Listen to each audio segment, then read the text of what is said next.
A middle-aged Kenyan man working in Juba is said to have traveled from Sudan into Kampala, Uganda, where the deadly Ebola virus has so far claimed 16 lives. He is said to have boarded a Kampala bus into the country and along the way called his relatives living in Eldoret saying he was not feeling well and wanted to be taken to hospital. He alighted in Eldoret at 8:30 a.m. and on arrival at Moi Teaching and Referral Hospital was admitted with a hemorrhagic fever, a major symptom of the Ebola virus.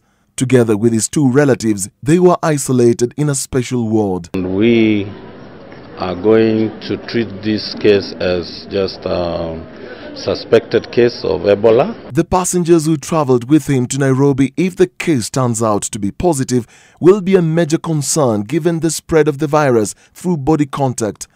The government, through Health Minister Beth Mugo, issued a statement in Parliament today saying 2 cases have so far been reported in the country and tests are being carried out to verify if indeed the symptoms exhibited are those of the Ebola virus.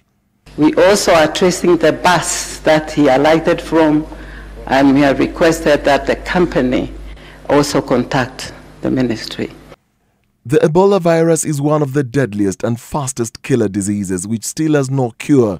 Authorities in Uganda are struggling to contain an outbreak of the deadly hemorrhagic fever. The first known cases of Ebola in Africa were reported in Sudan and Zaire in 1976, where more than 140 people died. The illness was consequently named after the Ebola River in Zaire. In Uganda, the disease was first discovered in the northern Gulu region in 2000. The resulting outbreak lasted about 4 months and claimed 224 lives from 425 infected patients. It again erupted in August of 2007 in western Uganda, causing 149 illnesses and 37 deaths over a period of 6 months.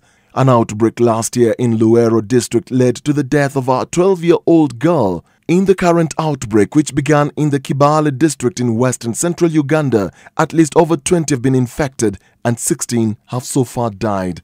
The initial signs and symptoms typically begin abruptly within 5 to 10 days of infection. Early signs and symptoms include fever, severe headache, joint and muscle aches, chills, sore throat. Over time, symptoms become increasingly severe and may include nausea and vomiting, diarrhea, may be bloody, red eyes, raised rash, chest pains and cough, stomach pain, severe weight loss, bleeding from the nose, mouth, rectum, eyes and ears. Ebola virus lives in animal hosts and humans can contract the virus from infected animals. No drug has been approved to treat Ebola and people diagnosed with the deadly virus can only receive supportive care and treatment for complications.